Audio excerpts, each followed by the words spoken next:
So we've been traveling the country of Kenya, the beautiful country of Kenya, my group. This is a group of real estate professionals. We work together in our company. They are friends, great friends of mine, and we have an organization called the Diaspora Legacy Network.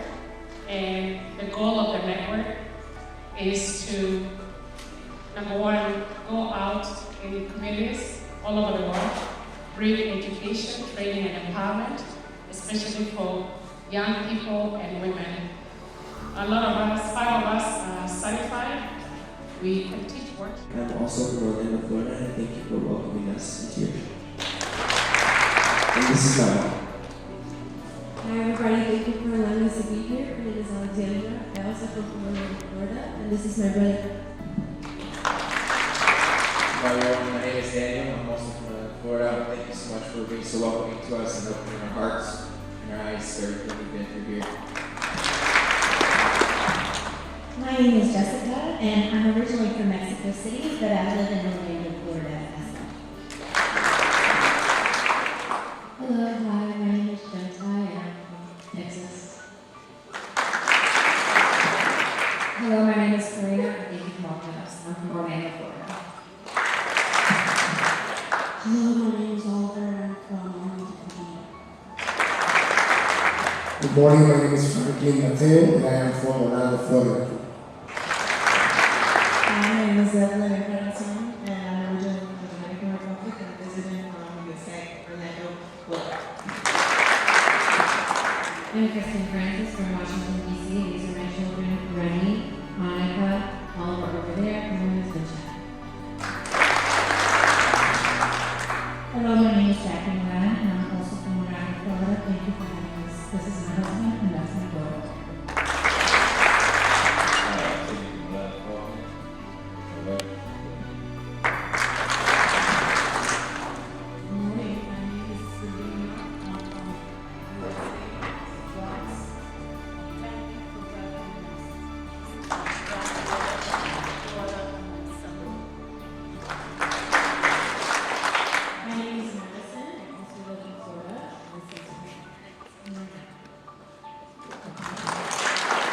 Hello, my name is Carlene, and I'm from Orlando, Florida as well. Good morning. My name is Curtis Grimes, and this is my lovely family. My mother-in-law. I'm also from Orlando, Florida. My name is Chad Francis, and my whole family, and thank you for having us here. It is such a pleasure and an honor to be here with you all this morning. I thank God for our safe travels. I thank God for the invitation, the hospitality that has been shown to us throughout our journey here in the motherland. You know, this is the motherland for us all. So we are grateful. We are truly grateful to be able to come home. Because this is where it all began. For all thy form is what we know. So I'm just so grateful. I'm grateful for the people again. It's overwhelming. It can be so overwhelming. And I look at the theme for this church, and I look at the scripture that you guys have as kind of your mission statement. And when God calls you, be ready. So I think that's the whole thing of this trip, is when God calls you, just to be ready for the opportunity, because God is always speaking. So be ready for Him to speak to you. And I know the word is coming this morning, so I know God is going to speak to you, and He's going to pour something into you all that is going to carry you through the week, carry you to the next step of your life. So just have an ear to hear. Amen? Amen.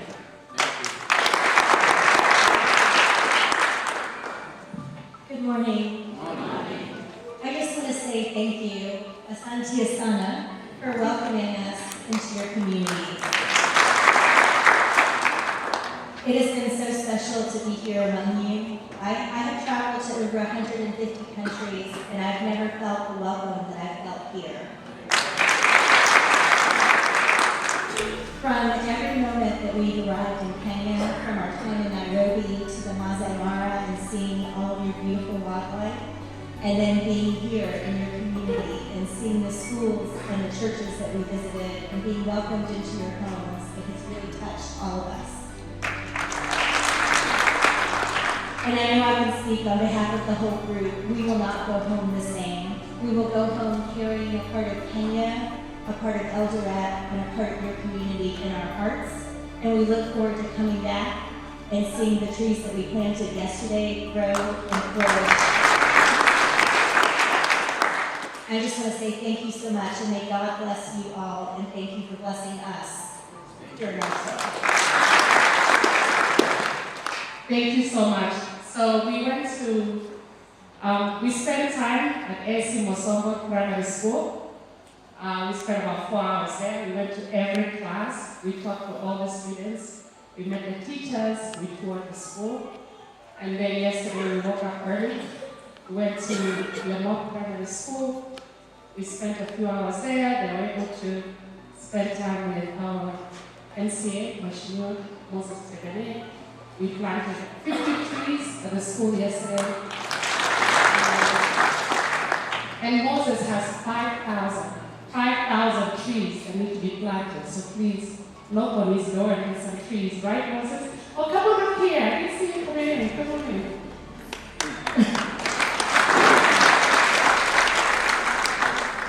So he gave us the trees, and then we made a quick stop in AIC, the mouse, and a very quick stop. And then we went to AIC Nahasha. We walked the church grounds, really shared the vision of the church. We prayed everywhere we went. We prayed. Curtis has been praying and leading us in prayer everywhere we went. And then we went to Gogo's house and had tea. And I just want to say that this team, our flight from New York was 15 hours. And you were, especially the little children, they have been so great and so gracious, playing with all the children in the schools, congregating with them. I really wanted my group to see where I come from, see my primary school, see where all the churches, my family members. But we have a very big team that makes it possible. You know, like my nephew has been following us everywhere. We've been every day, at least 12 hours a day, we've been in the community everywhere we go. Traditional Kenyan environment, the mother spends the most time with children. It's just the way our culture is. So when the mother spends the most time with the children, it's very important for you to understand the basics of money. Because money makes a difference in the lives of not just ourselves, but the life of your children, right?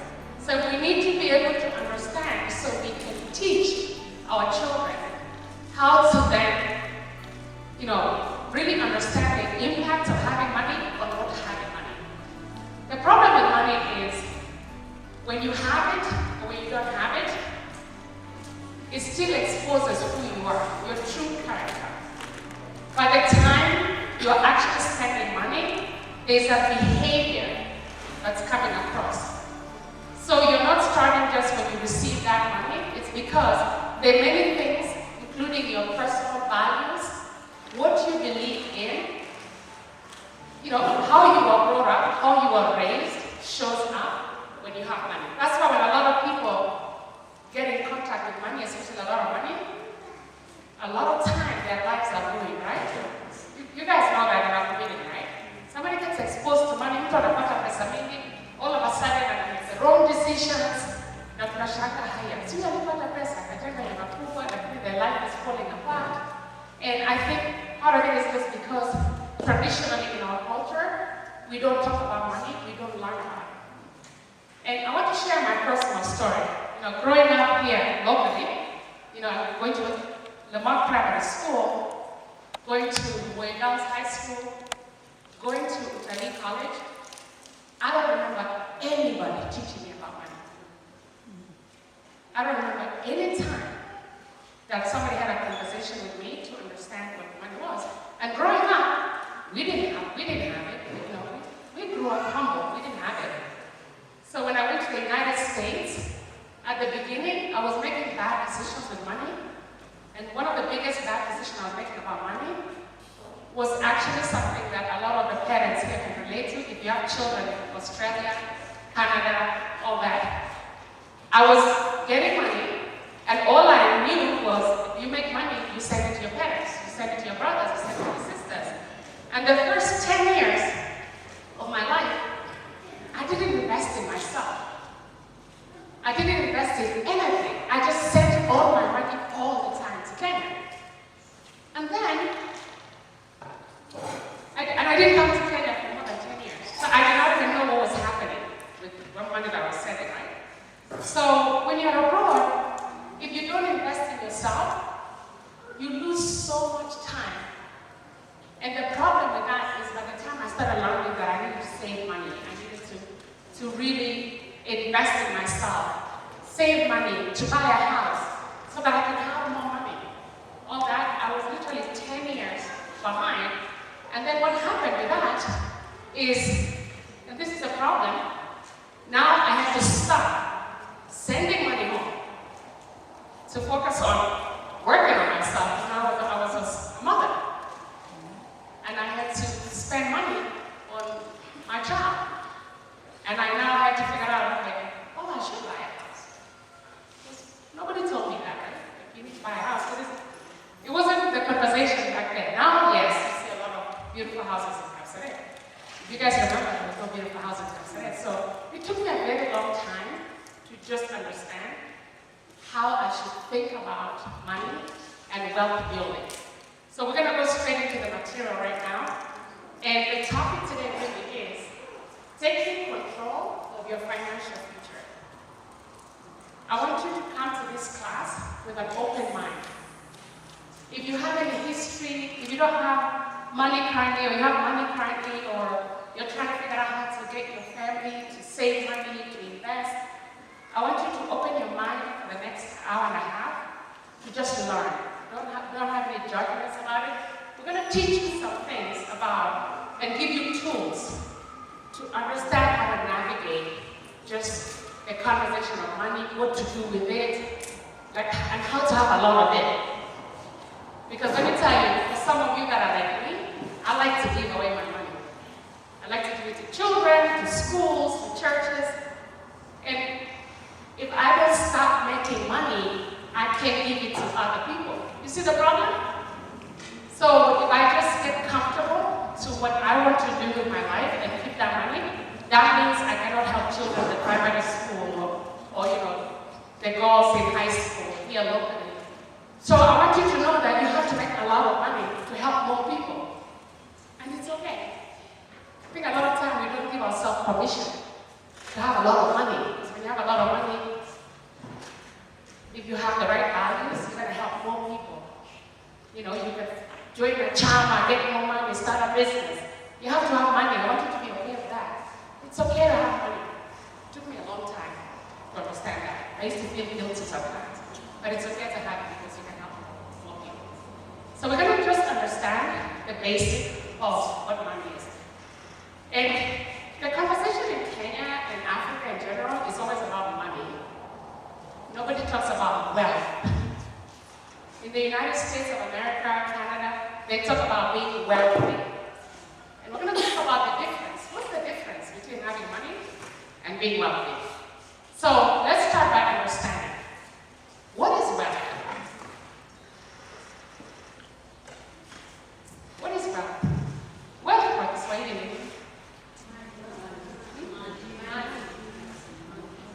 Money. What is wealth?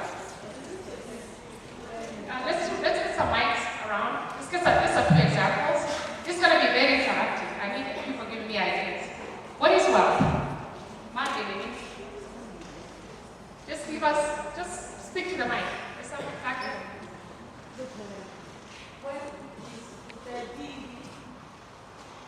Having properties, having money. Okay. Having income, money coming to your account. Yes. So your income, your properties, you have many things coming in, right? Anybody else?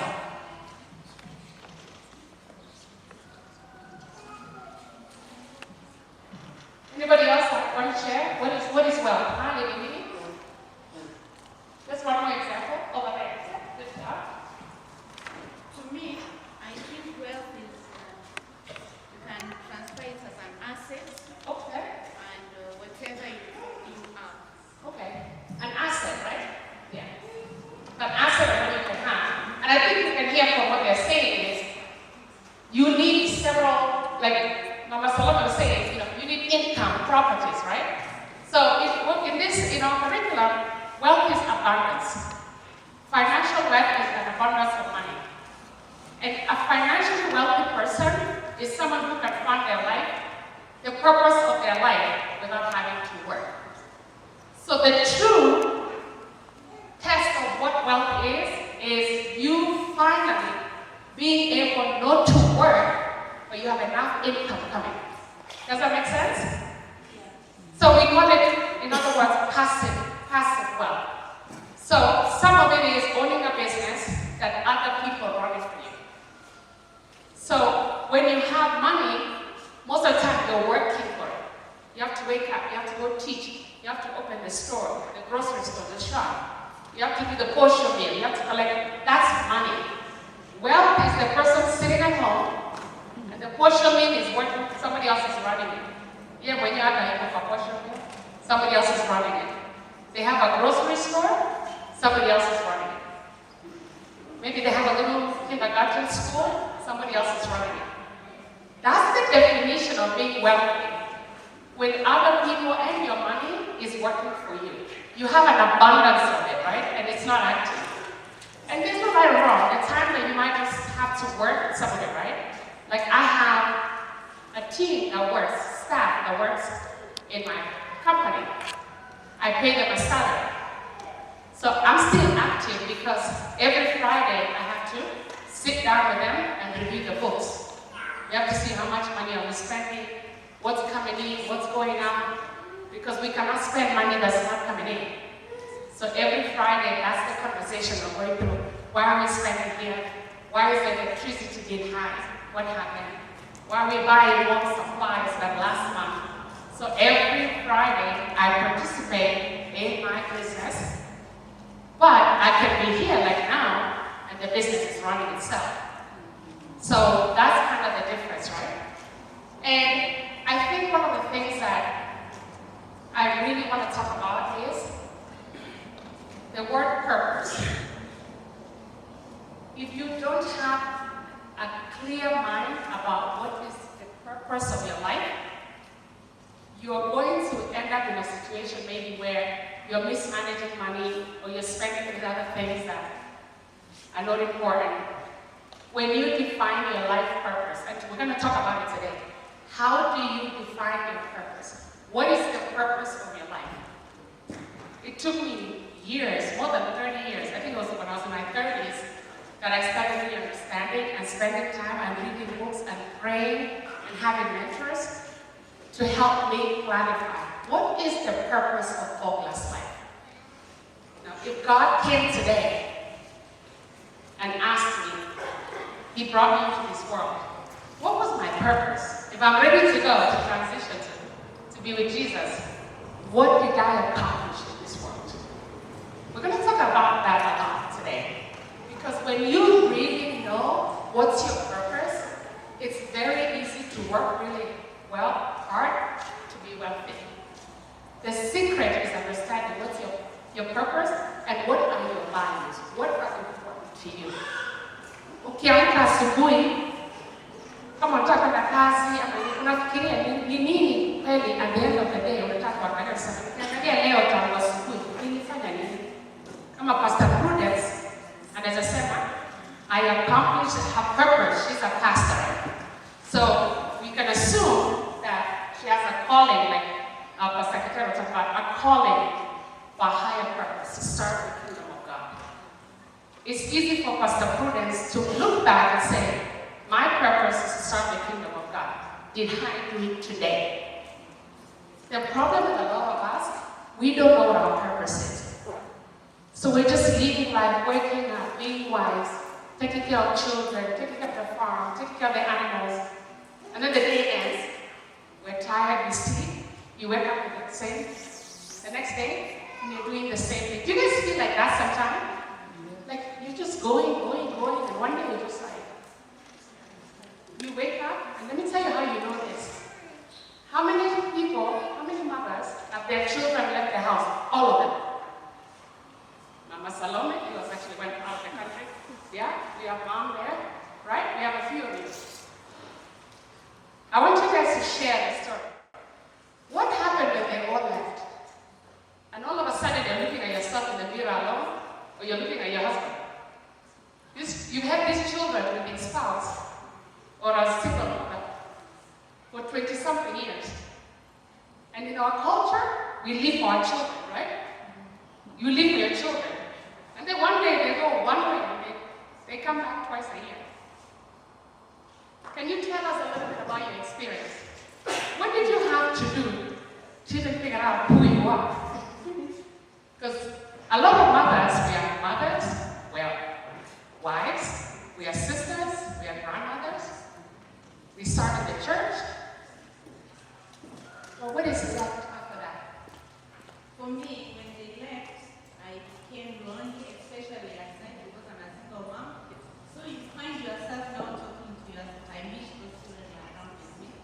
And at times you get bored. And just, even sleep, you lose this. And you cannot even sleep. Yes. Because now you are used to talking all the time with them. Yeah. So you become now alone. When they all left, So we lose life. You see, it's meaningless. yes. Remember what I said, know your purpose. What she just said, meaningless. You're going to work up one day and you don't know what to do. People get into depression. People get into this lack of energy to do anything because you've identified your purpose in your children, your husbands, the community, and you never really looked at yourself as a woman to say, who am I? And what is the purpose of my life? So that's a really nice connection to the conversation we're going to have, okay? So once you identify your purpose, then we can talk about when you're building well, how you can find that purpose. For example, I'm going to come back to you later on after some exercise to see how did you find purpose every day after that? Because it's a journey that can take years to finally find yourself, right? So we'll talk about that, okay? A wealthy person does not have to work for their money every day. Okay? You can get it from your business, from properties, from rentals, all those things. That's when you start building your wealth. Okay? Let's understand the path of money. So there's a graph that's going to come here, and it's going to show you how money travels. And the path of it, which is exactly what you see on the screen. Is that big enough? Can you see? No, it's not.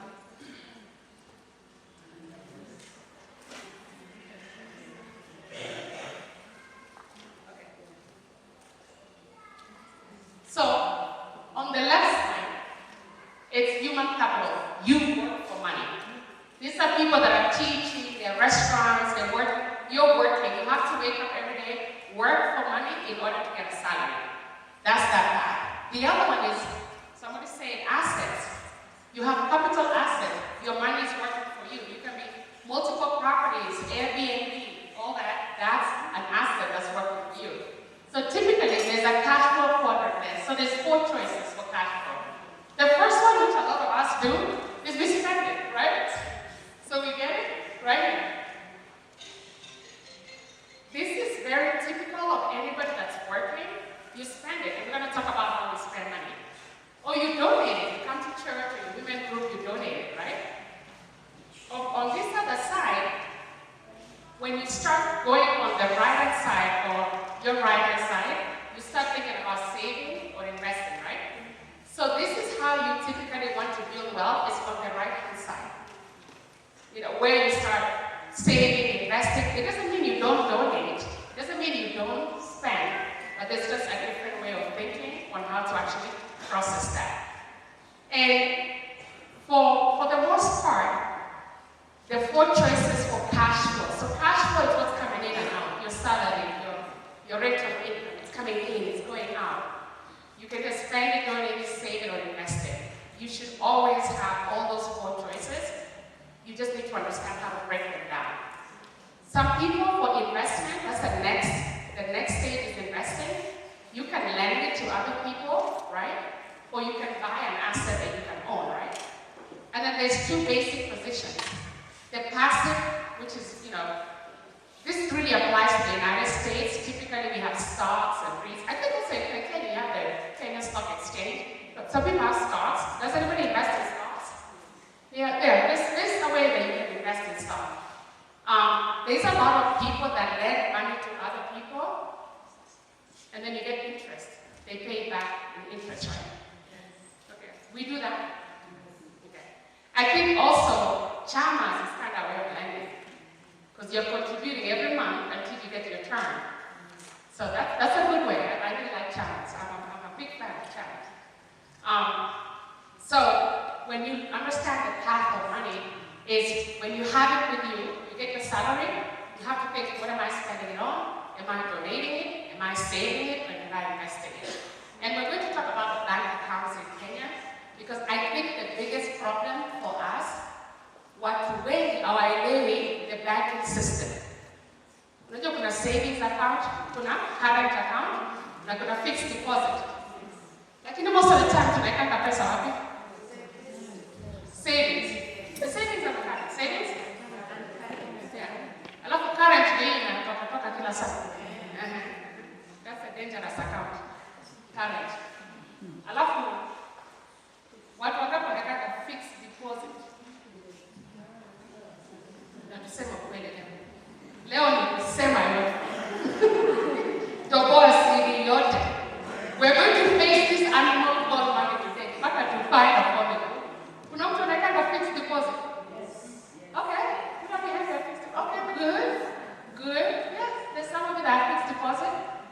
How long do you leave it there?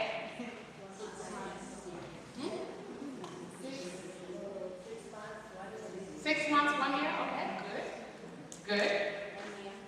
1 year, I like that. At the 6 months of 1 year, where does it go? You withdraw? What do we do with it? What do you do with yours in 6 months or 1 year? Yeah? The easiest formula, fixed deposit money is investment money only. It should go from your fixed deposit to buying a property. It should go from your fixed deposit to buying a piece of land. It should go in your fixed deposit to invest in a grocery store or a portion of it.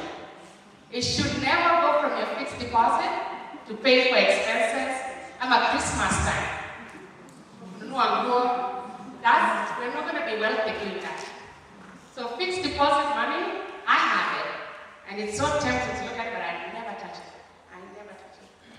And I'm going to talk to you guys. I have 8 bank accounts.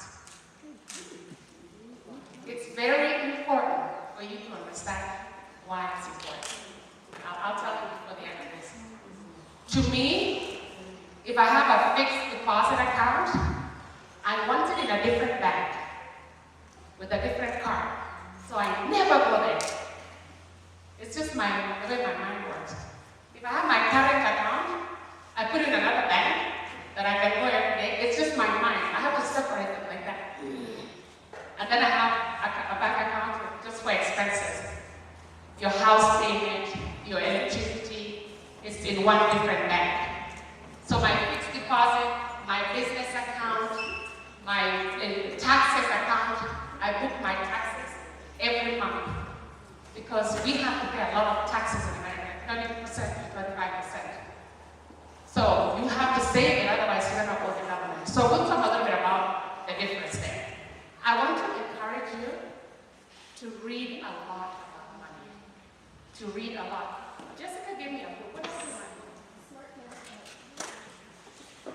There's a book called The Psychology of Money. It's one of the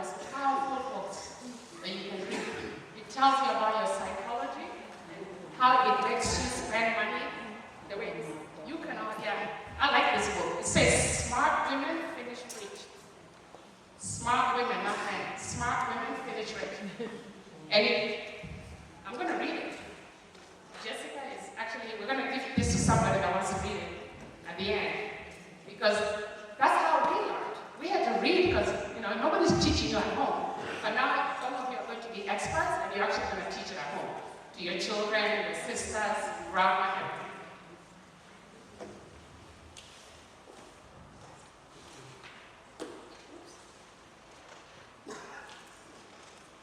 All right. So we're going to go to the next session.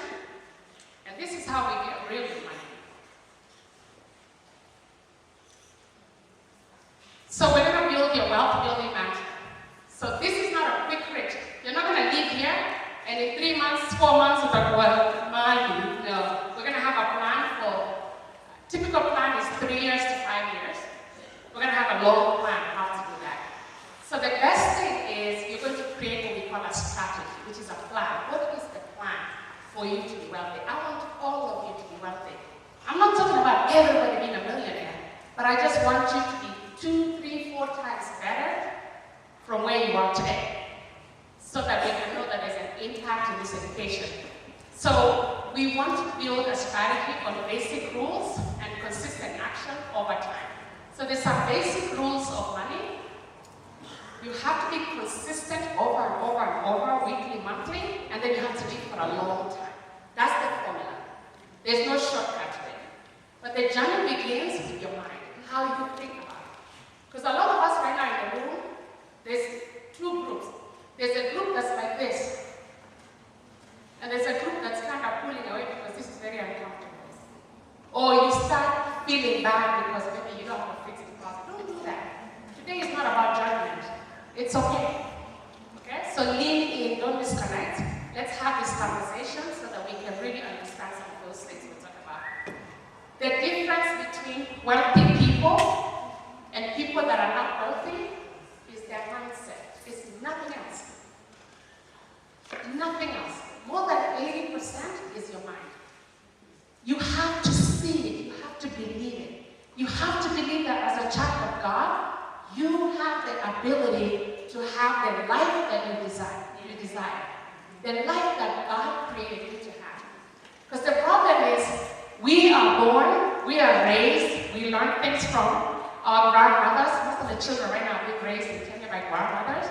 Grandma knows what grandmother knows from 1970 and 1980.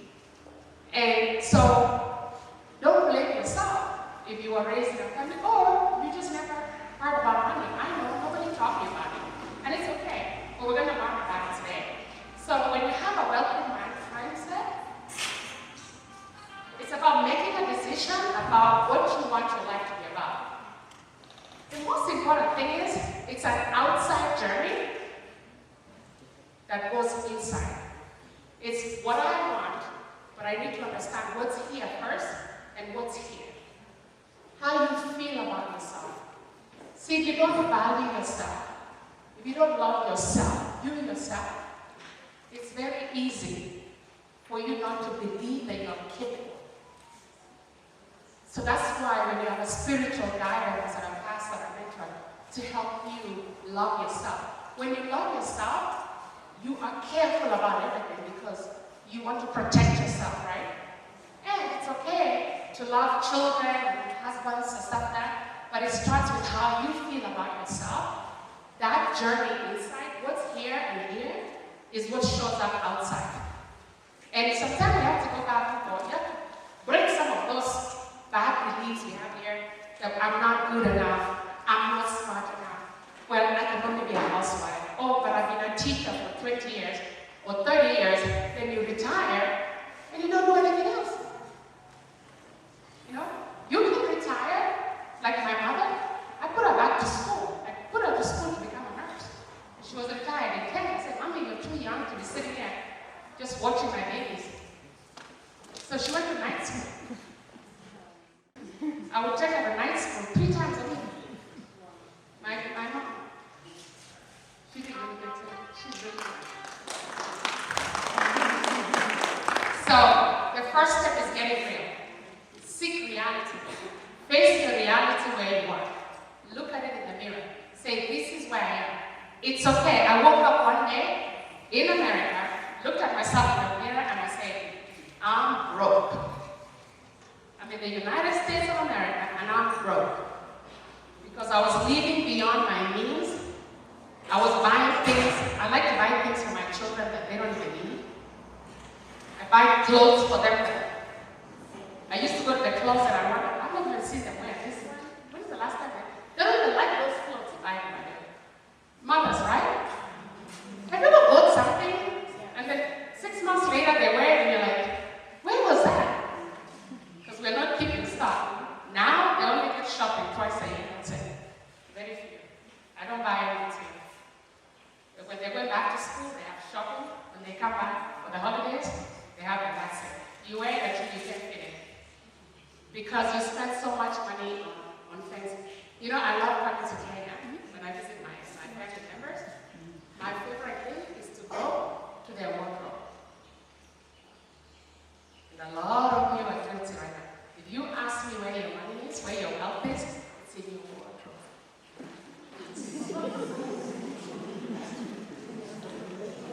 Some of you, we went to your wardrobe, we'll buy a lot of that.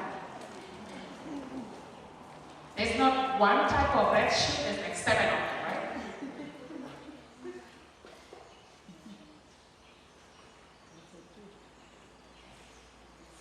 Yeah, so, yeah, women, wardrobe, girls, wardrobe.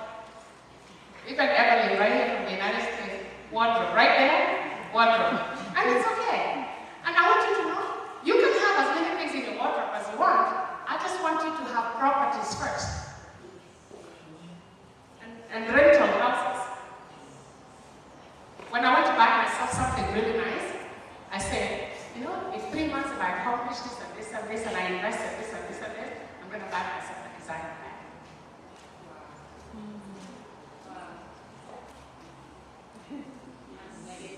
Right? Yeah.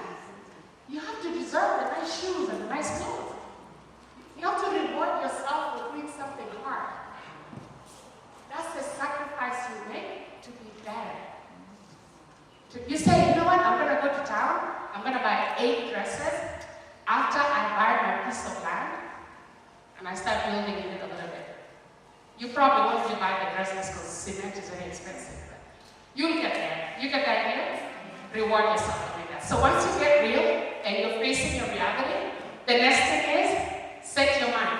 Commit yourself to a plan of action. So today when you leave this class, you're going to have a plan of action. I want you to stick with it until next year in June when I come. I want someone, when I taught my class in December, some of the girls came to see me here or they know I'm here. They came back and they said, Miss Olga, you know what you taught in class? I did this and this and this and this. I said, oh, you did? Good job. I want to come back and I want you guys to tell me, we did this, we got together as a channel and we created a plan. Because you don't get your child money and spend it on expenses, on food and stuff. That's useless money now. If you invest in a property or something that's making you more money, that's good. One last secret I want to give you on this thing is, don't buy a brand new car. Cars are the most useless investments in the whole world. In Kenya, in South Africa, in America, in Canada, cars are the worst, the most useless thing. The moment you drive it off from the dealership, it loses money. In the United States, it can lose $5,000 to $7,000 just outside of the parking lot. But there's a secret around how you can do that. So buy your car last. Trust me.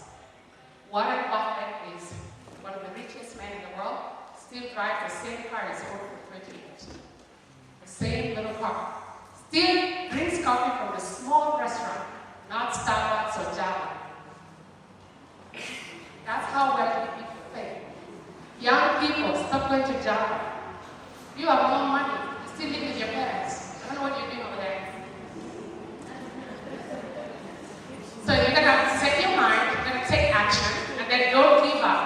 No matter how hard it is, no matter how difficult life is, do not go to your fixed deposit account and remove money because things are difficult. Try to find other ways to do that. Okay.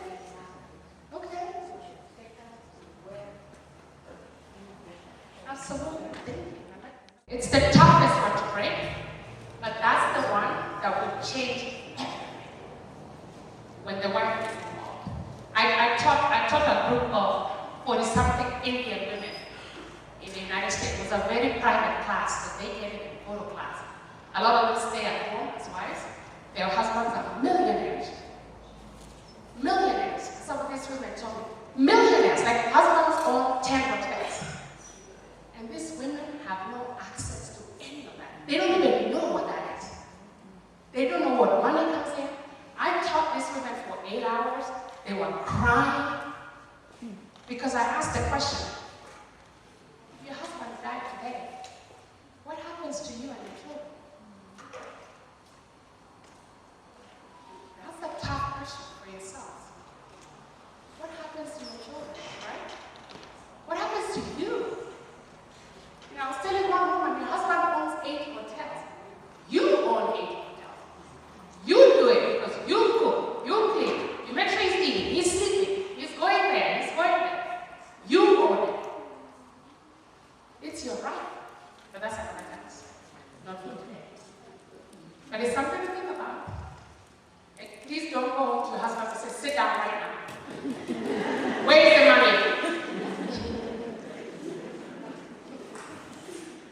You can start slowly by just saying, you know, asking the right questions for your whole life, especially when it's very happy. So, having a wealthy mindset is actually making a decision that you are going to face reality, set your mind, take action, and never give up. Never give up on that. All right, so we're going to talk about making the basic rules of money work for you. Number one is we have to choose to master money. Thank you for coming to this class. You've taken the first step to understand and master the basic of money. There's a lot of women that got there in vacation and didn't come. See the choices? You will take away something today, even if it's 10% or 20%, you'll learn something today. We're going to start by mastering the basics, and then we're also going to be willing to do what feels unnatural.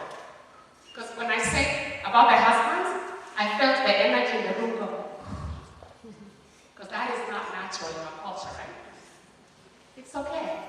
Don't lose your energy. It's just a conversation to just understand. And can I tell you something? Women are the most industrious people in a family. If husbands just knew that if they taught the woman, the mom, they taught them to hold the purse for the family will be 2 times wealthier faster. Because women will be very big. You know, for the rainy day, right? We're so good at it. I think husbands need to let go a little bit. They will be amazed. And you know what? There's one tribe in Kenya. Husbands do that. Halfway is Kikuyus. A lot of time in the Kikuyu families, the women are involved in some of those things. They run the shops, they run this, they're given the authority and stuff like that. So I think that's one culture that is a little bit on the other side where they actually involve the mother and the woman about financial matters. They have meetings and they talk about. I see because I have a lot of friends that I can use that I can see. One of my best friends in Nairobi, they own 16 restaurants, and she runs them. Her husband has nothing to do with it. He just comes. Sometimes she's like, I just tell him, Papa, come on, did you need money? And he's like, no. Just sometimes he'll say, Mama, come on, right here. And she said, yeah, I'll write him a check. I'll give him a lot of money. He trusts her to do it. And she runs a very successful business. In the restaurants, in her house in New Kisuru, she has a laundry to launder and clean all the tablecloths and all the napkins because she doesn't want to pay somebody else to do it. So if you go to her house on the side, there's like 20 people working all the time. They're cleaning the napkins, so she saves a lot of money doing that way. She's not outsourcing it. So someone thinks that you can learn how to But she's also employing more people. More people have work. People that work at a house and work at the restaurants, there's almost 200 of them. So she runs a massive business. And that's what her husband lets her do that. Because he's a big guy doing other things that he doesn't want to do the day-to-day. But he's supporting. He's supporting what she's doing. So I think that's a big part of our culture, and we can learn how to do that. If we don't follow these paths here, there's a chance that we break it. You cannot do number 3 or number 2 without choosing to actually learn about money. All right, now we're going to do an exercise. Okay?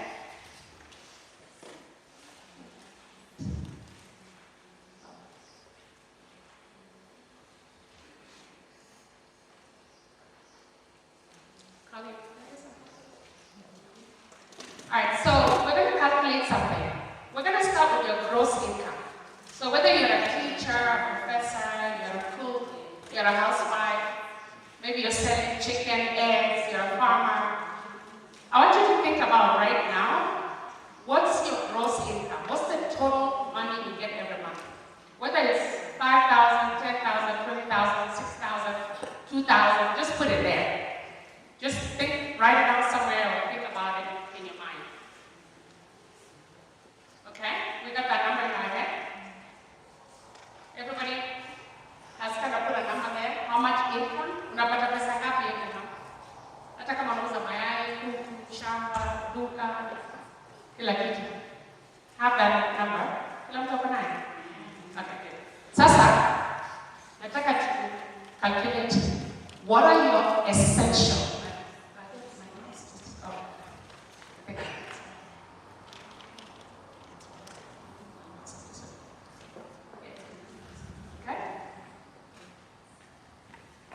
So tell me, what are your monthly expenses? Let's start with housing. How much money do you spend in housing? Groceries, electricity, maji, transportation, come on a gari, mafuta ya gari. Just start, you can write somewhere, or pick up that, write it down. Wi-Fi, come on a Wi-Fi. Come on a loans, any kind of loans, and make a zone. So essentials mean the things you actually have to pay for every month. Like there's no, you have to pay somewhere. So actually what I like about our Kalenjin culture sometimes locally in Kenya is we don't have a house bill. A lot of people just build on their land, so you don't have a mortgage. But if you're renting, that's an expense. So, has anybody added up everything you spend on the essentials, the things that you have to spend on? Tell me about your expenses every month. Who can tell me? Did anybody calculate what are your monthly expenses?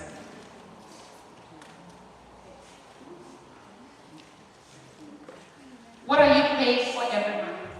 Do you pay for your house? No? Hey, my American friends, did you hear that? A few people, right? But for the most part, they don't pay for housing. They own the housing. What about groceries? That's the big one. Groceries. Nyama, kila kitu unanunua for groceries. Sabuni, mafuta. Okay? Tuko na hiyo. Gari, mafuta ya gari. Simu. Okay? Wi-Fi. Loans. Okay. Who has an amount they can share? It doesn't have to be perfect. What are your monthly expenses? Who can share? Menyamaza huko. Okay. Tell us.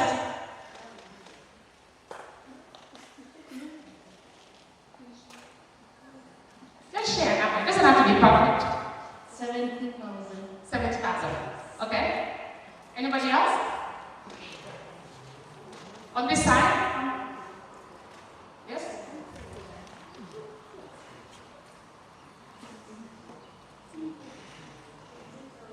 $50,000. Okay. All right. So let's do a math. Take all your income minus those expenses. Everybody, this is a very good exercise. Even if it's just in your head. How many people are in the positive? Meaning you have leftover. When you get your income minus expenses, 0, right? It's normal. I did that for over 20 years and I met 0. Or negative. Yeah, negative, right? That's okay. I like that because you're facing reality. Because if we don't accept reality, we cannot fix it. If we don't accept there's a problem, we cannot fix it, right? But it's true. That's why a lot of families in Kenya, we end up doing, oh my God, that terrible thing. What is it called? Police? That police needs to be burned to ashes. That's the devil. There's one. Right there. That one will finish our people. Because it's easy to, yeah. So that's okay. Now, these are the essentials. You know where the bigger problem is? Look on the right. These are things that are not essential. Meaning, if you don't have them, nothing will happen to you. Entertainment. Shopping. Eating out. Paying for subscription. There's a lot of young people, they pay for a subscription. But that entertainment, shopping, and eating out, for example, you leave the house, you go to town. I have 3 children. If I take them to eat lunch somewhere on a Saturday, it's very expensive. It's very expensive. So if you come to my house, you're going to hear me say, you better eat your breakfast, because I'm not buying any food there. Because it's not necessary. Right? Now, I'm going to come home a little bit quicker. I'm not going to keep them until 6 p.m. so that they can come home and eat. That can save me, like just the 3 of the 4 of us eating, it's over 10,000 shillings. Between 10 to 20,000, because they like nice things, right? So that's savings for me that I can put in my fixed deposit. And I can save for their college. I tell my children, do you want me to spend right now on clothes, shoes, and nonsense? Or do you want me to save it so when you start going to college, or when you finish college, I can give you a down payment for your house. Choose one. You cannot have both. And my oldest brother told me, Mommy, help me buy my first house. And she was about 15, 16.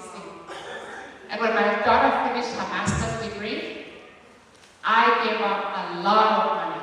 And she bought her first house at 22 years old. Wow. But I can tell you what she never had. Shopping, this. I just told her, that is the sacrifice you have to make. You wear your shoes until they're worn out. You do this until we maximize on everything we have so that you don't have to worry about buying a new house. Teach your children that, but make the decision with them. Don't tell them. Make the decision with them. Let them tell you yes or no.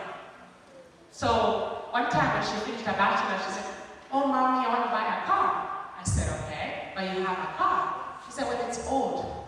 But I said, you don't have a monthly payment on that car. And she said, well, I want to have a newer car. I said, for what? You're in university. What are you doing with a new car? You're in university full-time. So by doing that, she didn't buy the car either. She did not buy her car until she finished her master's degree and she bought her house. And then she bought 2 investment properties. And then a year later, the house and the 2 investment properties happened the same year. This year, she bought a new car. But it's not brand new, it's 3 years old, 3, 4 years old. We don't buy brand new cars. We buy them 2 or 3 years old. And then the day she bought her car, she got a nice surprise from me in her bank account. I paid her down payment for her car. But she's a good girl, and she deserves it. Because she's done all the right things. And she earned it because she sacrificed a lot. So, understanding what's coming in and writing down it. I want you to write down, I want you to have a book. I want you to have a notebook in your house. Every month, I want you to write down what you're spending money on. Every day. Even if you buy this, I want you to write it down. If you buy burger, I want you to write it down. And write down how much you bought the burger. And can you write down where you bought it? Because is it true? Is food more expensive in the supermarket or in the open market? So if you're writing down your groceries every month and it's all just supermarket, neighbors, there's a problem. Okay? So I buy groceries once a week on a Saturday. I have my children write down every week what is missing. Milk, bread, toothpaste. We have a list for the children. On Friday night or Saturday morning, I take that list and I put it in my book. And then I write down and create a plan. This is what my plan looks like. I start with an open air market that's about an hour away from me. Uko Valley. Because it's the cheapest one. So I drive so far, and I know there I'm going to get tomatoes, onions, dania, sukuma wiki. For the week, so I buy a sukuma wiki this day, cabbage, all that. And then I go and work my way up. We have wholesale. Once a month, I go wholesale. Toilet paper, paper towels, bar soaps, washing detergent, shampoo. Those are all wholesale. I never buy this in the supermarket. The big things have to be wholesale.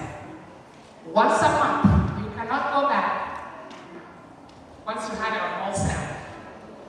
Once you have it on wholesale, by the tent, you keep the big toilet paper. The small toilet papers are very expensive. Stop doing that. If you buy the bulk, in America, inside a big box, there's smaller ones. So, let's say I buy 24 packs. And there's 4 of us. Everybody gets 1 pack of 6. Every month, that's your toilet paper. If you finish it, unless your brother is willing to give you one,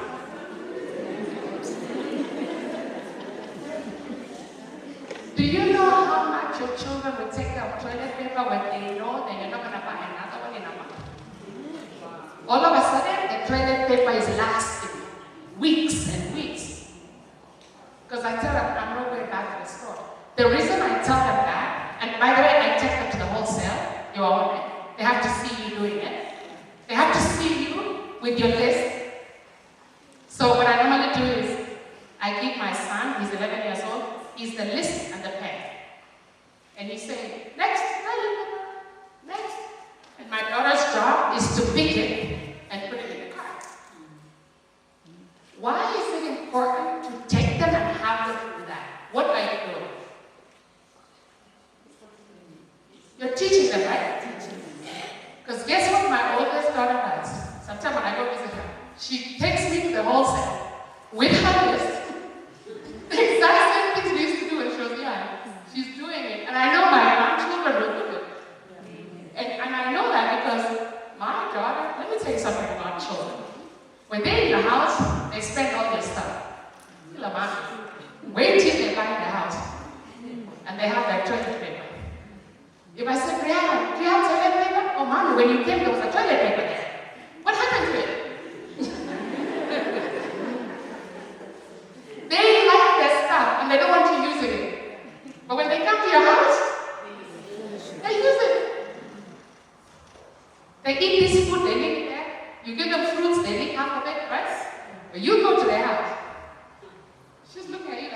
finish that fruit?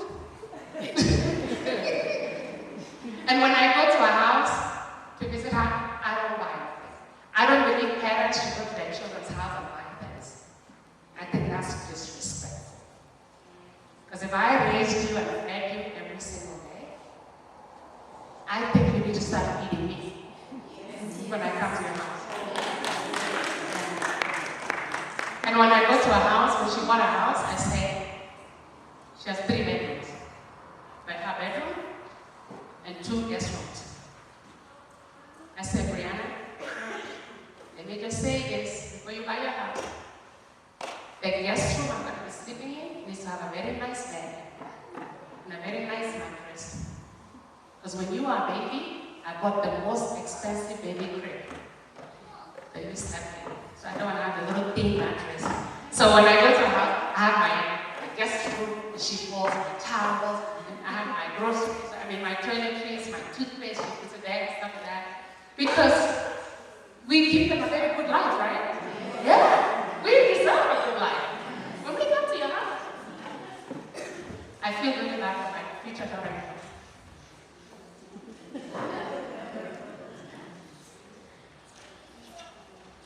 So knowing your numbers is very important.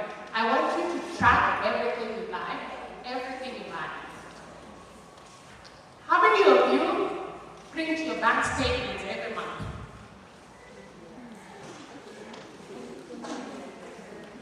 You have a bank statement, right? Okay. So this is June. I want you to be courageous. I want you to have courage. I want you to print your May bank statement and sit down with 3 highlighters. A green one, a yellow one, and a red one. 3. Okay? Or 3 pairs, different colors. You're going to highlight green everything that's essential. So anything you pay at the house, the electricity, groceries for the children. Green. Yellow, you bought it. Maybe it was important, maybe it wasn't. Okay?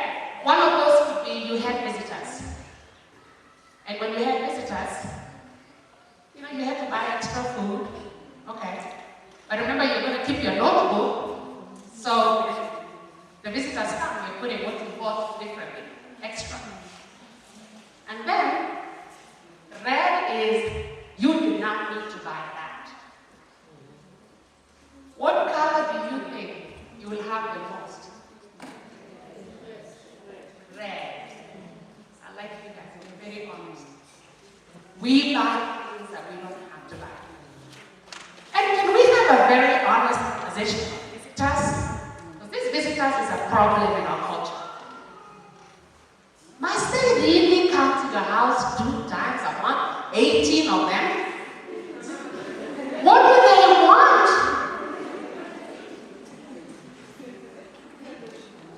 I'm sorry. Visitors are not always a blessing. Visitors can cost you 30,000 shillings in 1 day. So before you have visitors, I want you to think and have a meeting with your friends. Do we really need visitors every day? Come on, don't make me upset.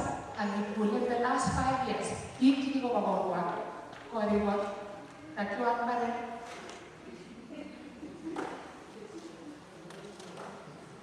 And when they come to your house and you spend, they're blessings, Every 3 months, family, that's a blessing. Every 3 months.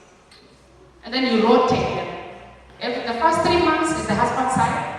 The next 3 months is the wife's side. Maybe the next 3 months is the pastors, people praying, and maybe a women group.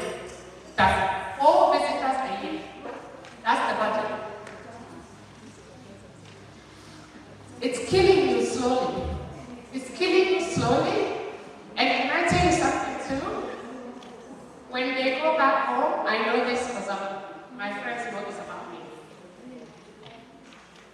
They'll come eat the food, relax. Some of them will take some food away.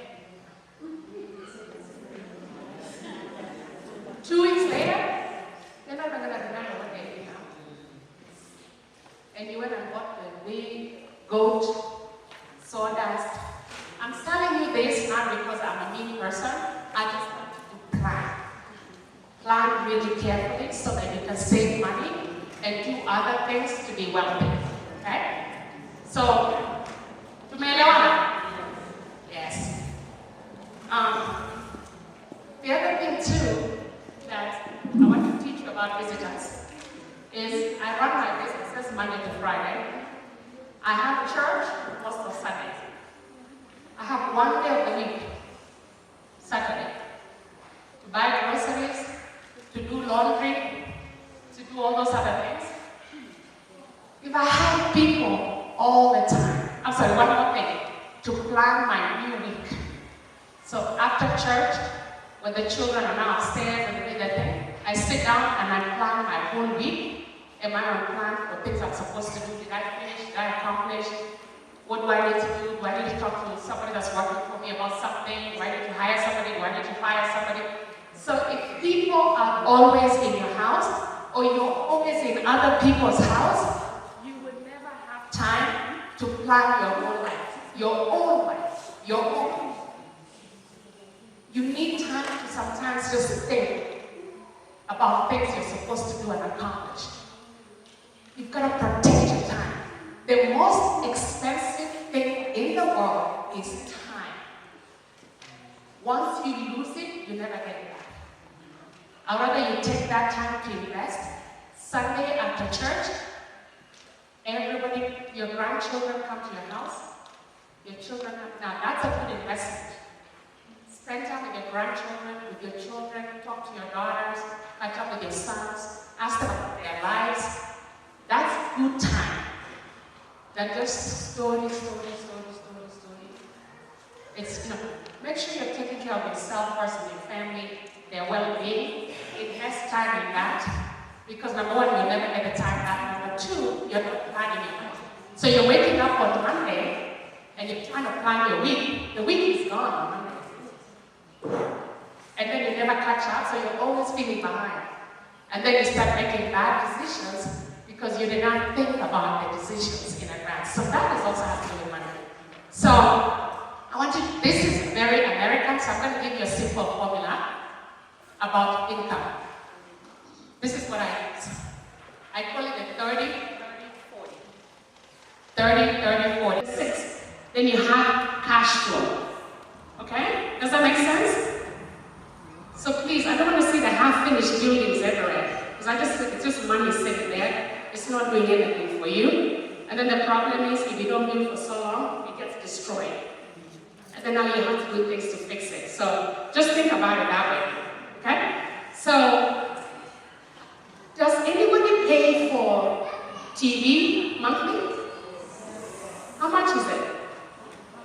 Huh? No, like the monthly? 1,900? Huh? 3,000? It depends. So let's say 2,000 average. What's 2,000 times 12?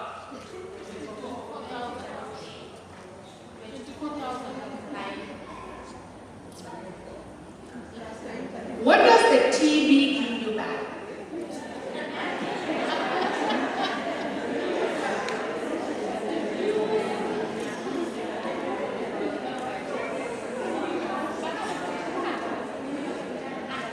What does the TV give you back?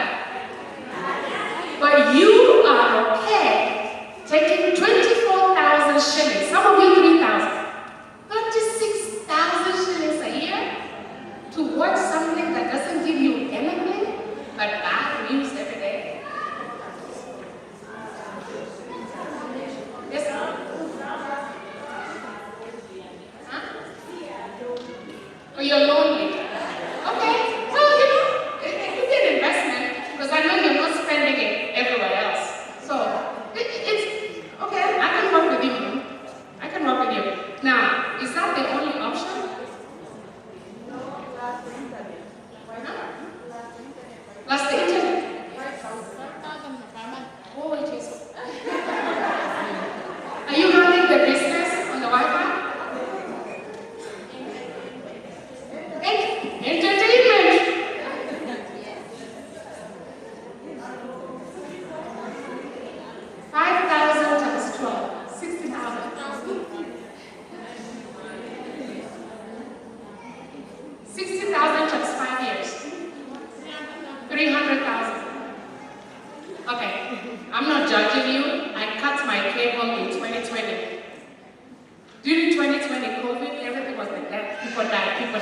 just cut it off.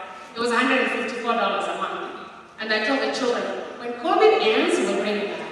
I just never brought it back because nobody was missing it. But we have streaming services like Netflix, Hulu. I pay $14.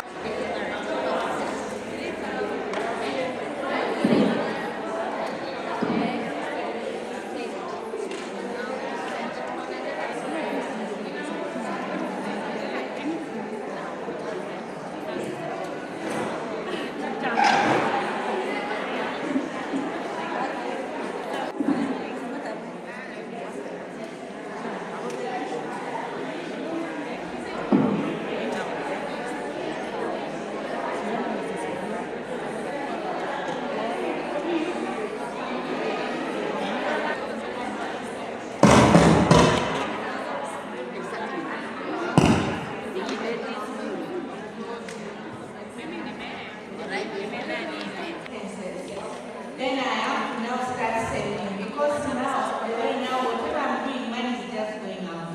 I have to minimize other things like going out. I have to minimize. Now buying clothes. I want to buy clothes until maybe December. So I think We have enough clothes until December. And if at all I have some new clothes that are not fitting me, I can even sell them as a second-hand clothes. Yes. Give a round of applause. I've been in a own business, Chama. So I've been borrowing money, investing in Chama. But the Chama when it comes to my hand, I used to sell money to repay the borrowed money I have to be. So I'm seeing it as like be a negative thing. Yes. So what I've done is that I'll be using my savings at Chama to save or invest in something. I'm not using my money for Chama to repay debts. Yes. I'll be investing it. I love it. You're very right. We really appreciate what you have done for us. We have really learned a lot. As we are in Kenya, we are getting peanuts. We don't have a lot of money, but right now, for now, it's not too late to manage our money. And we say thank you so much. May God bless you. You just have to be very careful so you can budget to pay that. But it's okay sometimes to borrow if the rates are okay and it's a specific benefit. Because I remember when I was helping my mother process her retirement, because I was the one I was going to HFCK and all of the same stuff like that, and I was able to process her retirement and then take the retirement money and plan it so that she was not using it, but it was investing in other things. So now her retirement keeps growing because she's not spending it, right? Because you don't want to retire and then take all your retirement money and throw it down the toilet. You know, you want to invest it in the years of desire. So thank you so much for sharing that. Thank you. All right. And especially for us parents who are with children abroad, this time is definitely many children who are abroad. From your experience as parents, we have known that we are not supposed to bother them. To bother them so much that they send all their money home as we enjoy going out doing this and this. They should build their lives as early as possible. Yes. And we are also known that when they send us something, so invest rather than borrow each and every time. Yes. Concerning debts, actually I have not had to talk about it because in Kenya we do a lot of maybe loans to buy property. Yes. What do you advise on that? So you give loans to buy the property, or Yes. you guarantee the loan for property? No, we take loans and then buy property. Okay. Yes. Then another question is those stay-at-home moms. What do you advise them in terms of doing investments, channels, and everything? Yes. Two very good questions. So on debt, immediate money generating property. That property's income should pay for the loan immediately. If you take it out and it's not going to make you money for a year, you're in trouble. Because you're going to be servicing the loan with your own savings. and that's being upside down. So I would say borrow money to an investment property that will pay for itself right away. Okay? Also calculate what's the return of investment. Because you don't want to borrow 10 million to buy a property that's only going to make you 30,000 net profit 1 year. You will never pay off the property. And you're going to get yourself into trouble when you lose the property because of the loan. So the tricky one, because you really need a very good business plan to know what are the expenses of starting any kind of business. You have to know what's the budget. Even if it's small, yeah, cuckoo. Let me tell you something, how are you? I'll buy, you see, cuckoo, okay, it's June. You know those nice cuckoos for Christmas? They go for double. What if we just kept 10 of those? Just to start out, just 10. Ekuru, Esther Koroma, Lydia Kitek,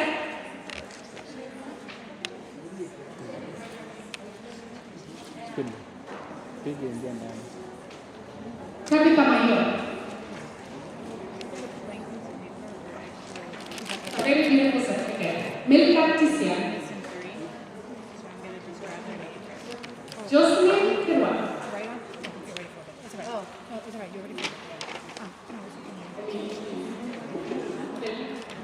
Jocelyn Kirwa. Master Sultan. Evelyn Lanat. Naomi Ruth. That's some two less names. Naomi and Ruth together. Ruth of oh. Okay. Naomi Ruth. Okay, hang on. Okay. Faith, 7. Faith, okay. Sharon Yetish. Francisca Tom, Evelyn Kipton,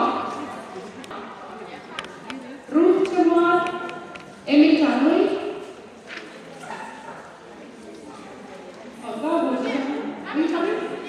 Jane Mayo, congratulations.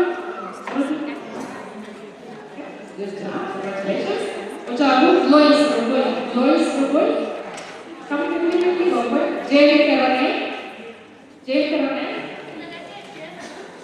Mtu achukulie Jane kama okay. Elena Saina. Gogo. Granti. Perez Bichi. Viola Matalam.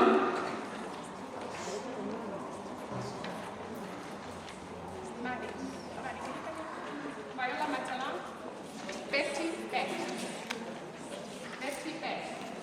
Betty Chevet.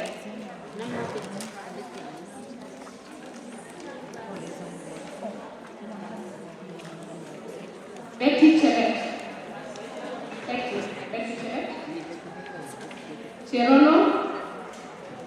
What's the name? Cherono. You may have to differently. Jose.